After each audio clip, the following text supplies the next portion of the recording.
नमस्कार दोस्तों, स्वागत है आप सभी का आपके अपने प्रिय चैनल महायोग टीवी में। भक्तों, आज की वीडियो बेहद ही खास है हर एक भाई बहन के लिए।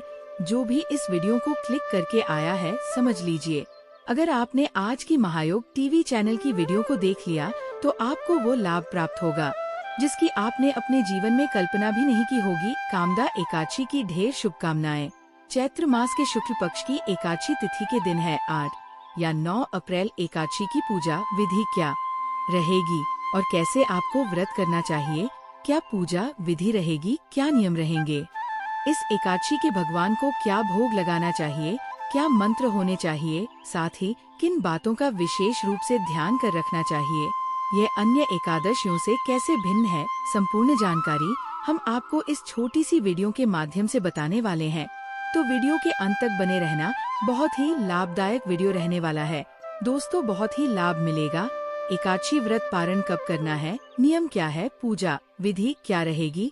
आपसे निवेदन है कि वीडियो आपको थोड़ा सा भी उपयोगी लगी, अच्छा लगे तो एक बार लाइक अवश्य कर दीजिएगा, क्योंकि आपका एक लाइक हमारे लिए बहुत महत्वपूर्ण होता है। और अपने व्रत की सफलता के लिए कमेंट बॉक्स में अवश्य लिखिए जय श्री हरि या ओम नमः भगवते वासुदेवाय नमः। भक्तों, जैसा कि आप सभी जानते हैं, जो हमारे पुराने दर्शक है, कि हमारा ये जो चैनल है, इस पर हम शास्त्रों के अनुसार एकादशी की महिमा का वर्णन करते हैं। जो भी जानकारी होती है वह 101% सत्य होती है, क्योंकि प्रत्येक जो एकादशी होती है ना, उसमें कुछ ना कुछ भिन्नता होती है। ऐसा नहीं है कि सारी एकादशियों के व्रत एक ही प्रकार से किए जाते हैं, ऐसा नहीं है जी। अगर आप ऐसा करते हैं तो निश्चित रूप से आप गलत करते हैं। प्रत्येक एकादशी की पूजा अलग होती है, कारण विधि अलग होती है। प्रत्येक एकादशी पर कुछ ना कुछ कार्य अलग करने होते हैं, तो उसमें कुछ ना कुछ भिन्नता होती है, उसके नियम कुछ ना कुछ अलग होते हैं।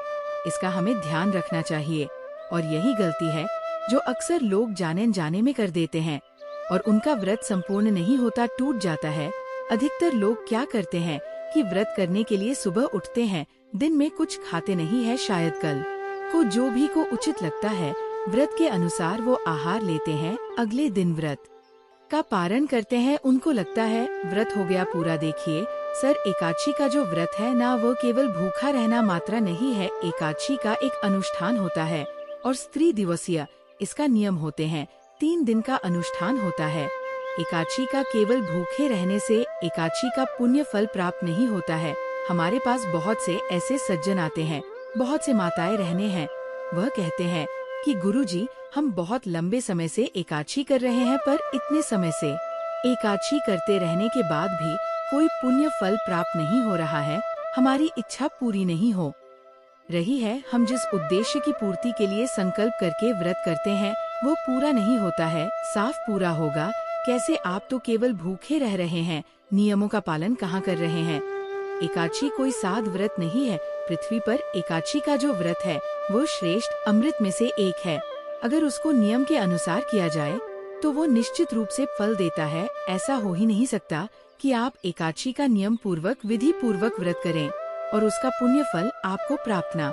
आवश्यकता होती है कि व्रत को आप सही प्रकार से नियमों को समझते हुए करें। कि हम अपने इस चैनल पर प्रत्येक एकादशी की बारीकी से आपको वीडियो के माध्यम से समझते हैं कि एकादशी पर कैसे आपको पूजा करनी चाहिए, क्या नियम होंगे, कैसे भोग लगाना चाहिए, पूजा विधि में क्या अतिरिक्त आपको ऐड करना है।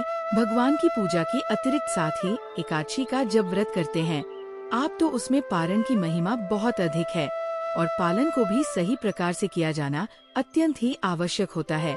बस इसी प्रकार से ना किया जाए करते हैं। आने वाली एकादशी की कामना, एकादशी की व्रत कब किया जाएगा, पारण कब करना है, इसकी जानकारी आपको प्रदान करें।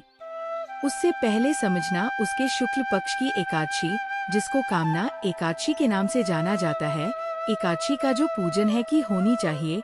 एकादशी जो है का फल इस प्रकार से बताया गया है। एक वृतांत आता है कि ललिता और ललित नामक 2 स्त्री और पुरुष थे। रतन पूर्णता की नगर में, वहाँ पर राजा पंडरी का राज्य था। दोनों ही राजा के दरबार में त्यगाल का कार्य करते थे। अब ललित जो है वह ललिता के मोह में फंस गया और इस प्रकार से उसका अपने कार्य से ध्यान भंग हो गया। इस राजा ने अपना अपमान समझकर उसे श्राप दे दिया कि वह अक्षत योनि में चला जाए और वह राक्षस बन गया। राक्षस बन जाने के कारण अब वो घर पीड़ा सहने लगा और भारी संकटों से गिर गया। उसको इस प्रकार से परेशान देखकर, हताश देखकर जो ललित थी, जो उसकी पत्नी थी, उसे बड़ा ही दुख हुआ और वह विचार करने लगी कि इसको किस प्रकार से रक्षा की योनि से मुक्ति दिलाए, कैसे ये राक्षस से पुनः मनुष्य रूप ग्रहण करें। अब क्योंकि ललित जो है वह राक्षस बन गया था, तो यहाँ से वहाँ भ्रमण करता रहता था और वह भी उसके पीछे पीछे भटकती रहती थी। एक बार ललित के पीछे पीछे घूमती घूमती वह विंध्याचल पर्वत पर चली गई और वहाँ पर उसकी भेंट आरशी हुई, क्योंकि वहाँ आरशी सांगी का आश्रम था। आरशी सांगी ने वहाँ जब ललित को दिखा तो उसे प्रार्थना की कि प्रभु, इस प्रकार से मेरे पति को श्राप लगा और वह राक्षस बन के कष्ट भोग रहा है। आरशी श्रृंगी ने सर्वप्रथम ललित को ये व्रत बताया था कि चैत्र मास के शुक्ल पक्ष की कर्मदाता एकादशी के दिन सुबह जल्दी उठना, उठकर स्नान आदि करके व्रत का संकल्प करना और संकल्प में भगवान से निवेदन करना कि वह तुम्हारे पति को इस एकादशी के पुण्य के प्रभाव से विश्वास योनि से मुक्त करें और विधि विधान से भगवान का पूजन करना, 5 उपचार से भगवान का पूजन करना और गले की बर्फी का भगवान को भोग लगाना, कथा पढ़ने और सायंकाल को कीर्तन करते हुए, रात्रि को जागरण करते हुए समय व्यतीत करना और अगले दिन द्वादशी में इस व्रत का पारण करना। इस व्रत के पुण्य प्रभाव से जैसे ही तुम्हारा व्रत पूर्ण होगा, पारण के बाद तुम्हारे पति को अवश्य ही इस राक्षस योनि से मुक्ति मिल जाएगी। तो जैसे ही यह एकादशी आई, ललित ने आरशी संगी के द्वारा बताए गए विधान से इसका व्रत किया और व्रत का जैसे ही पारण किया और उसने अपना इस व्रत का प्राप्त सारा पुण्य अपने पति को दान दिया। उसे पुण्य के प्रभाव से तुरंत ही वो राक्षस योनि से छूटकर पुनः सुंदर मनुष्य रूप में आ गया।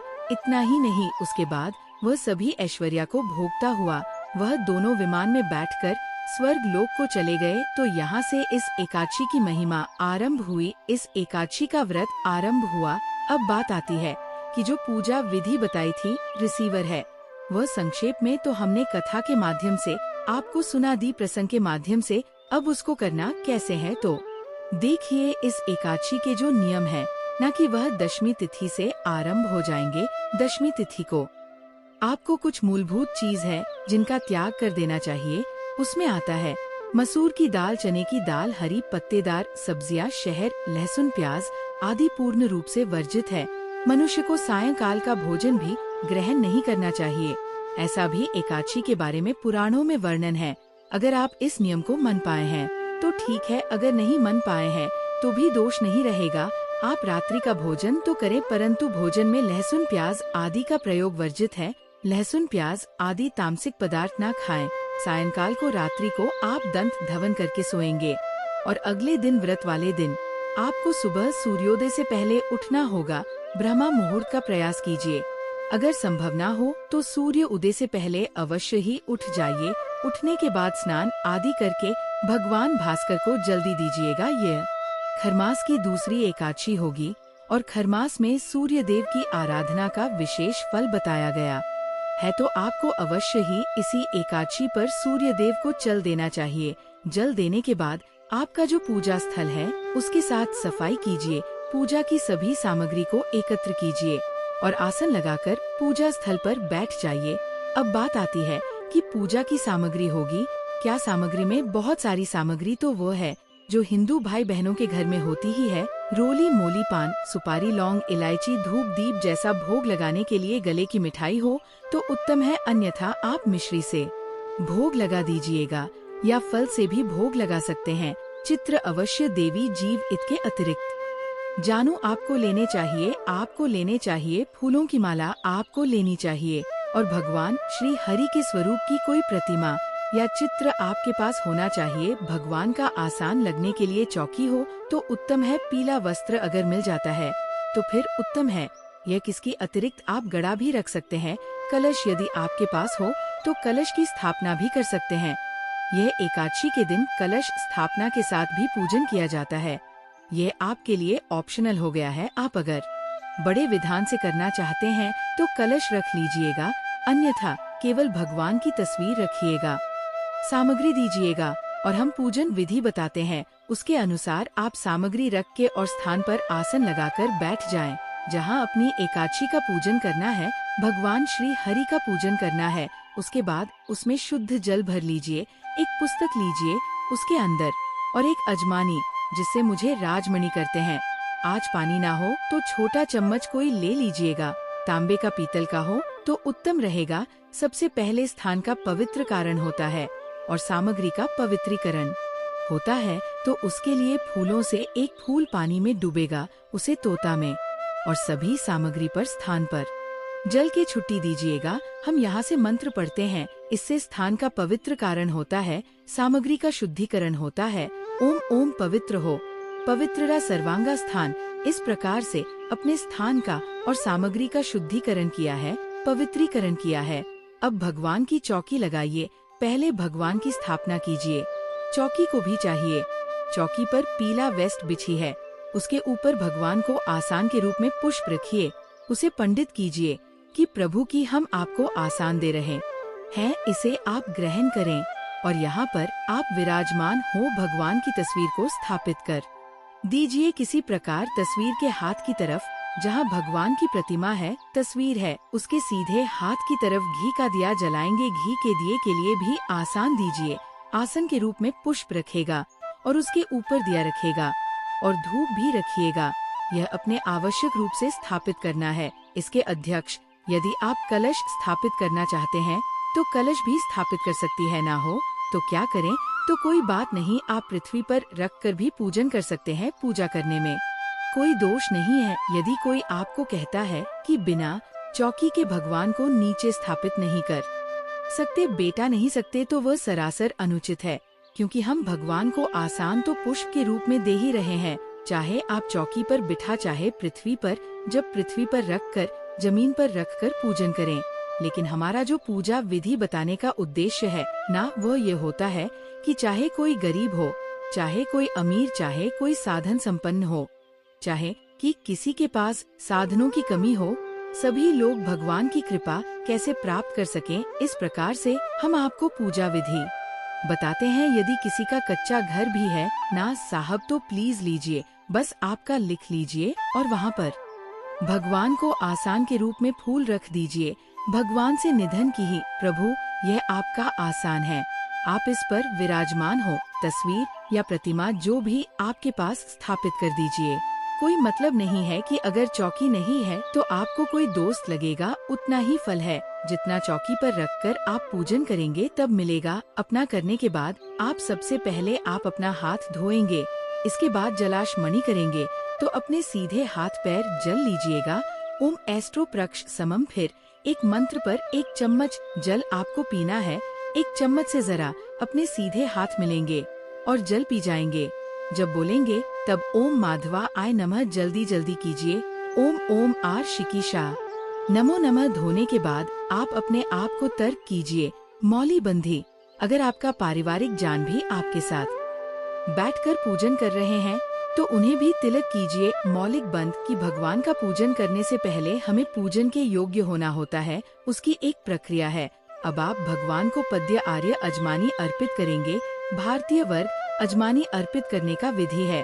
अगर आपके पास प्रतिमा है तो प्रतिमा को किसी पत्र में रख लीजिए, और यदि आपके पास प्रतिमा नहीं है, तस्वीर है, तो तस्वीर के सामने एक पत्र रखिए जिसमें कि आप पूजा की सामग्री अर्पित करेंगे। भगवान को जो भी चढ़ाना है ना, हम बोलेंगे पूजा में आपको जो चढ़ाएंगे उसके लिए एक पत्र रख लीजिए।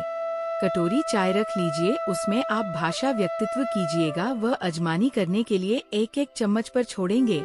जब हम बोलते हैं तब ओम भूर्भुवा स्वाहा, ओम श्री नारायणाय नमो नम छोड़ दीजिए। ओम भूर्भुवा स्वाहा, ओम श्रीश नारायण नमो नमः छोड़ दीजिए। ओम भूर्भुवा स्वाहा, ओम श्री नारायण नारायण करें। एक चम्मच जल लीजिए और स्नान के रूप में स्थापित कर दीजिए। जो तस्वीर पर पूजन कर रहे हैं वह ऐसे जल छोड़िए, और जो प्रतिमा पर पूजन कर रहे हैं वह प्रतिमा को डाल सकते हैं। जल से ओम भूर्भुवा स्वाहा, ओम पंचम राम ही पंचामृत करेंगे। पंचामृत से भगवान को स्नान करेंगे। अच्छा दूध, दही, घी, शहद और शक्कर, इसमें शहद क्योंकि एकादशी पर वर्जित होता है, इसीलिए इसके स्थान पर आप गंगाजल मिल लीजिएगा। ये 5 चीज है जो पंचामृत आपको इस एकादशी पर बनाना है। पंचामृत संस्थान करने के लिए जो तस्वीर पर पूजन कर रहे हैं वह फूल पर पंचांग लगाइए और वह फूल अर्पित कीजिएगा। स्नान करने के बाद भगवान को वस्त्र आप कढ़ाई। संगीत भूर्भुवा स्वाहा श्री नारायणाय नमो नमः वसम समर प्यारी कीजिए। वस्त्रम उपवास राम यज्ञ करेंगे भगवान को जानू आपको हमने बोला था लेने के लिए, जानू आपने ली होगी तो जानू लीजिए, उसे पैरों लगा लीजिए और वो जानू भगवान पर भी कीजिए। ओम भूर्भुवा स्वाहा श्री नारायण आय नमो नमः के लिए पुष्प पर या हुई पर इत्रा लगाइए और वह भगवान को अर्पित कर दीजिए। ओम भूर्भुवा स्वाहा श्री नारायण नमः ओम मित्रम समर प्रेमी अर्पित करने के बाद भगवान को तिलक करेंगे। तिलक करने के लिए डोली कुमकुम का तिलक करेंगे। भगवान को प्रेम से तिलक कीजिएगा। ओम भूर्भुवा स्वाहा श्री नारायणाय नमो नमः लगाइए। भगवान को तिलक लगाने के बाद कुछ पारित करेंगे। माना है फूलों की तो फूलों की माला भगवान पारित कीजिएगा। ओम भूर्भुवा स्वाहा ओम श्री नारायण नमो नमः पुष्पम समर प्यारी परम गुरु माला अर्पण कीजिए। माला पहनने के बाद धूप अंदर से हमें दीपम दशम ओम भूर्भुवा स्वाहा ओम श्री नारायण नमो नमः दिखाइए और दीप दिखाइए। भगवान को दीप दिखाने के बाद अर्पित करेंगे। नमो नमः के रूप में आपके पास यदि नारियल की बर्फी है, नारियल की मिठाई है तो वो भगवान पर कीजिए, बहुत उत्तम रहेगा। भगवान को ओम भूर्भुवा स्वाहा श्री नारायण नारायण को तांबूल अर्पित करेंगे। तांबूल क्या होता है? पान के पत्ते होते हैं, उन्हें ही तांबूल बोलते हैं। तो पान के पत्ते 7 की मात्रा में श्री हरि विष्णु को अर्पित करेंगे। दक्षिण के रूप में 1 रुपए का सिक्का या उससे अधिक अर्पित करेंगे। करनी है भगवान को अर्पित कीजिए और हाथ जोड़कर भगवान से प्रार्थना कीजिए कि प्रभु आज के दिन हम ये कामना एकादशी का पूजन कर रहे हैं, व्रत कर रहे हैं, हम इसे सफलता पूर्वक कर पाए कि हमें शक्ति दीजिए। इस प्रकार भगवान से प्रार्थना करेंगे। यह अपने पूजन किया है। पूजन करने के बाद आपको कथा श्रवण करनी चाहिए। विष्णु सहस्त्रनाम का पाठ करना चाहिए या सुनना चाहिए। आप नारायण कवच भी इस दिन सुन। ये 3 चीज ऐसी है जो आपको कामदा एकादशी पर शनि चाहिए। ये कथा हम आपको हमारे चैनल पर उपलब्ध करा देंगे, इसलिए हमारे चैनल को जरूर सब्सक्राइब कर लें ताकि जो भी ज्ञानवर्धक जानकारी कथा है जो आपको सीधे माध्यम से प्राप्त हो सके। उसके बाद भगवान की आरती करेंगे। जो भी भोग हमने भगवान के लिए बनाया है वो अर्पित करेंगे और जमीन पर सोकर रात को अर्पित करेंगे या फिर भजन कीर्तन करके आप रात का समय व्यतीत कर सकते हैं। कामदा एकादशी कथा अनुसार मनुष्य अपने सुखों का चिंतन करें, ये बुरा नहीं है, किंतु समय असमय ऐसा चिंतन मनुष्य को उसके कर्तव्य से विमुख कर देता है, जिससे उसे घर कष्ट भोगने पड़ सकते हैं। आपने सुना होगा एक कथा अनुसार गंधर्व ललित ने भी रक्षा होकर गृहिणी कार्य किया और कष्ट हो गए, किंतु भगवान विष्णु की कथा का कई अंत नहीं है। वह मनुष्य को उसका मनचाहा फल देते हैं, किंतु जब मनुष्य स्वयं कम करें और उसका फल किसी दूसरे को अर्पण करें तो उसका वह कम तब से भी अधिक प्रभावशाली होता है और पुण्य दान करने वाला देव तुल्य हो जाता है। इसलिए प्रत्येक एकादशी का हिंदू धर्म में बहुत ही ज्यादा शुभ महत्व बताया गया है। साल की 24 एकादशी में से ये एकादशी बहुत ही शक्तिशाली एकादशी है। इसलिए जो भी उपाय आपको बताया है उसको हमारे द्वारा बताए हुए नियम द्वारा जरूर ही करें, बहुत ही लाभ देगा आपको अपने व्रत को सफल करने के लिए। देवताओं को लगाएं, इनके बिना अधूरी है। माँ लक्ष्मी की पूजा शास्त्रों में बताया गया है कि केवल माता लक्ष्मी की पूजा न करें बल्कि साथ में भगवान विष्णु की भी पूजा करें, इसलिए इनको लक्ष्मी नारायण कहा जाता है। अकेले माता लक्ष्मी की पूजा करने से उनकी कृपा प्राप्त नहीं होती, इसलिए माँ लक्ष्मी की कृपा प्राप्त करने के लिए माता लक्ष्मी के साथ भगवान विष्णु की भी पूजा करें। इस समय सोने पर नाराज होती हैं। माँ लक्ष्मी शास्त्रों व पुराणों में सोने के लिए समय निर्धारित किया गया है। सूर्योदय से पहले जागना और रात्रि के समय सोना सर्वश्रेष्ठ माना गया है। कुछ लोग आलस्य के कारण सूर्योदय और सूर्यास्त के समय सोते रहते हैं, जो कि अनुचित है। ऐसा करने से माता लक्ष्मी नाराज हो जाती है और घर छोड़कर चली जाती है। गोधूली बेला का समय पूजा पाठ के लिए उत्तम माना गया है। इस वक्त सोना या लेटना अशुभ माना जाता है, इनका अनादर होने पर चली जाती है। माँ लक्ष्मी गृह लक्ष्मी यानी घर की महिलाओं या बाहर कहीं भी महिलाओं का अनादर नहीं करना चाहिए, क्योंकि इनमें माँ लक्ष्मी का वास माना जाता है। जिन घरों में लोग महिलाओं का अपमान करते हैं या फिर उनके साथ मारपीट करते हैं, उनके घर में कभी माँ लक्ष्मी का वास नहीं होता। इसके साथ ही घर के बड़े बुजुर्गों और गरीबों का अपमान करने पर भी माँ लक्ष्मी नाराज हो जाती है। अपशब्द बोलना, कई लोगों को छोटी छोटी बातों पर भी गुस्सा आ जाता है। ऐसे लोग गुस्से में कई बार अपशब्दों का प्रयोग भी कर देते हैं। हिंदू धर्म की मान्यताओं के अनुसार अपशब्दों का प्रयोग करने से माँ लक्ष्मी बेहद नाराज होती हैं। इससे घर में आर्थिक अभाव हो सकता है। गंदे कपड़े पहनना, माँ लक्ष्मी को साफ सफाई बहुत पसंद है। गंदे जगहों पर माँ लक्ष्मी का वास नहीं होता। वास्तुशास्त्र के मुताबिक जो व्यक्ति गंदे कपड़े पहनता है उस पर माता लक्ष्मी की कृपा नहीं होती। ऐसे लोगों से नाराज होकर माँ लक्ष्मी चली जाती है। इसलिए आप हमेशा साफ सुथरे कपड़े ही पहने। दीपक जलाना, हिंदू धर्म में दीपक जलाना बेहद शुभ कार्य माना जाता है। हर व्यक्ति को अपने घर या मंदिर में सुबह शाम दीपक जरूर जलाना चाहिए। पौराणिक मान्यताओं के अनुसार जो लोग घर में दीपक जलाते हैं, माता लक्ष्मी उन पर जल्दी खुश होती है और ऐसे लोगों पर हमेशा अपनी कृपा बनाए रखती है। ज्यादा सोना, अधिक सोना स्वास्थ्य ये के लिए हानिकारक होता है। इससे सेहत खराब हो सकती है। लेकिन क्या आप जानते हैं कि हिंदू धर्म की मान्यताओं के अनुसार जो व्यक्ति प्रतिदिन सुबह देर से उठता है और रात में बहुत लेट सोता है तो उससे माँ लक्ष्मी कभी प्रसन्न नहीं होती। इसलिए हमेशा सुबह उठे, अगर संभव हो तो ब्रह्मा मुहूर्त में उठे। इससे माँ लक्ष्मी बहुत खुश होती है। भोजन बीच में छोड़ने की आदत, शास्त्रों में भोजन करते समय बीच में छोड़कर उठने को अशुभ बताया गया है। कहा जाता है कि भोजन पूरी तरह से करके ही उठना चाहिए, वरना आपकी इस आदत से भी माँ लक्ष्मी नाराज हो सकती है।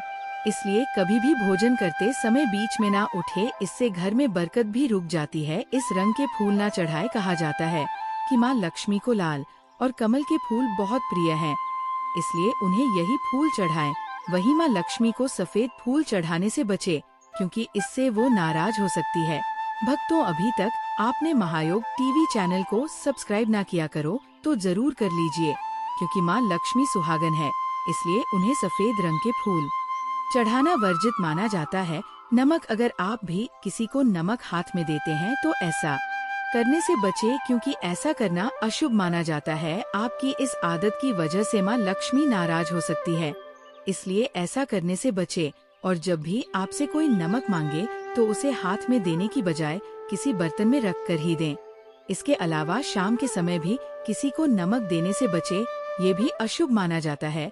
रात के समय दूध या दही किसी को ना दे। मान्यताओं के अनुसार रात के समय किसी को दूध या दही देने से बचना चाहिए, क्योंकि इससे माँ लक्ष्मी नाराज होती है। हालांकि शाम के समय आप इन्हें बाजार से खरीदकर घर ला सकते हैं। झाड़ू उधार ना दे। वास्तुशास्त्र के अनुसार माना जाता है कि झाड़ू में माँ लक्ष्मी का वास होता है, इसलिए कभी भी झाड़ू का अनादर नहीं करना चाहिए।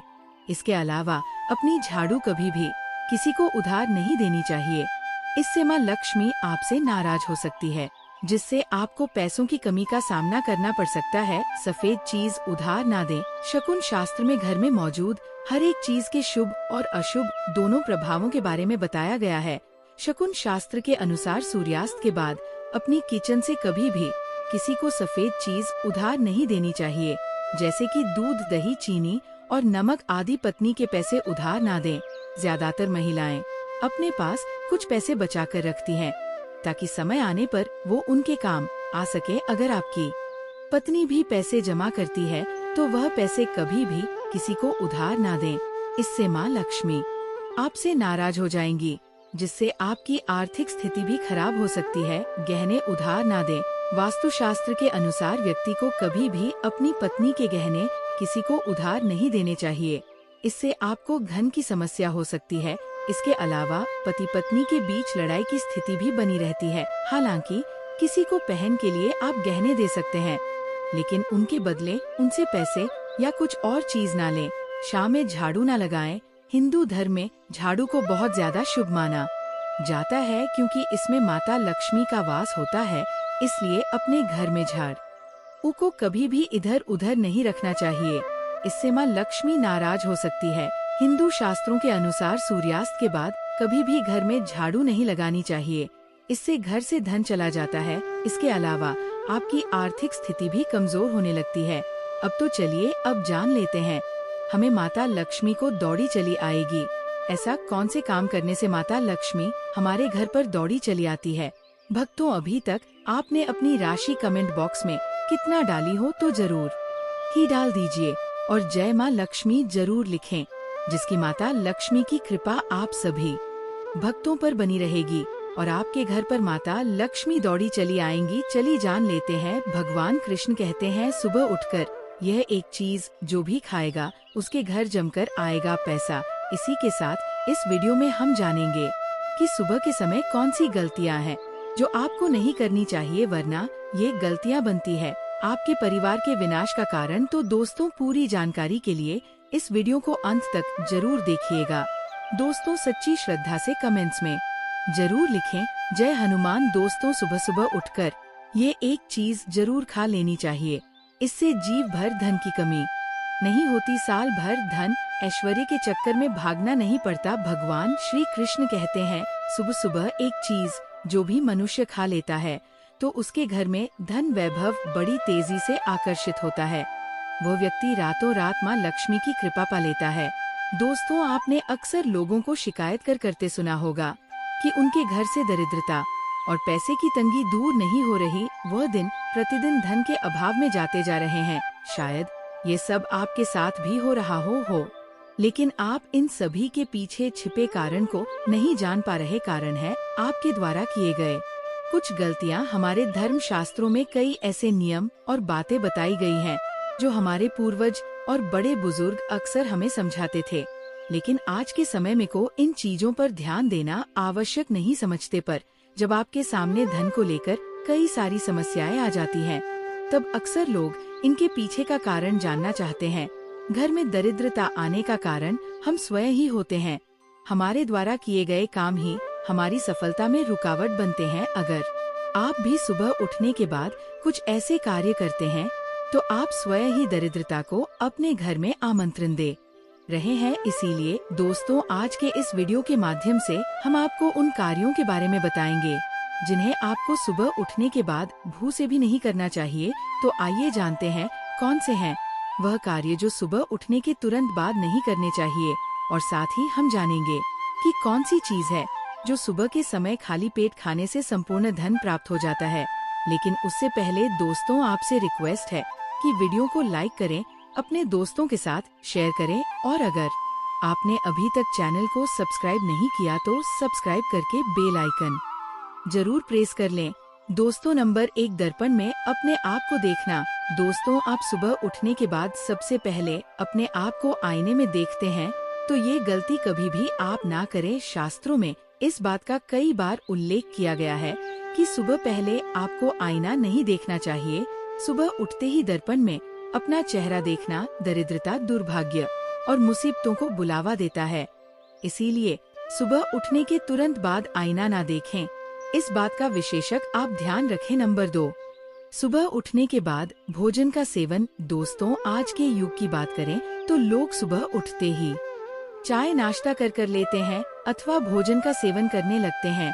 अगर आप भी यही गलती करते हैं तो आपको बता दें कि शास्त्रों के अनुसार बिना स्नान किए और बिना अपने दांतों को साफ किए और सूर्य देव को जल चढ़ाए बिना अन्न का सेवन करना वर्जित माना गया है, क्योंकि सूर्य से ही हमें अन्न की प्राप्ति होती है और सूर्य देव को धन्यवाद किए बगैर अन्न का सेवन करना अनुचित माना गया है। जिन लोगों को सुबह उठते ही चाय की आदत होती है तो वह भी इसका त्याग तुरंत ही कर दे। बिना दांतों को साफ किए बिना न ले, या कम से कम कुल्ला तो अवश्य यह कर ले। नंबर 3, अपने भाग्य को कोसना। सुबह उठते ही अपनी किस्मत को कोसना या अपने भाग्य को कोसना अत्यंत ही अशुभ फलदायी होता है। सुबह उठने के बाद जिस मुख से ईश्वर का नाम निकलना चाहिए, अगर उस मुख से आप केवल नकारात्मक बातें ही करते रहेंगे तो आपको जीवन में कई परेशानियों का सामना करना पड़ सकता है। सुबह उठने के बाद केवल ईश्वर का ही ध्यान करना चाहिए, तभी पूरा दिन शुभ और फलदायी होता है। नंबर 4 दोस्तों, गंगाजल का हमारे शास्त्रों में बहुत ही महत्व है।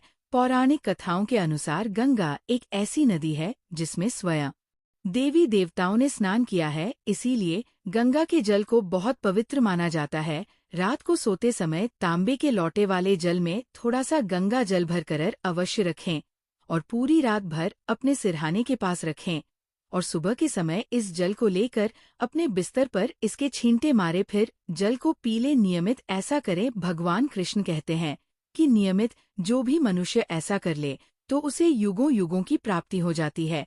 ऐसा व्यक्ति लक्ष्मी की कृपा से रंग से राजा बन जाता है। मान्यता है कि अगर मृत्यु के समय व्यक्ति के मुंह में गंगाजल डाल दिया जाए तो उसके पाप कर्म नष्ट हो जाते हैं और उसे मोक्ष की प्राप्ति हो जाती है। गंगाजल कभी भी अशुद्ध नहीं होता और न ही यह कभी भी सद होता है।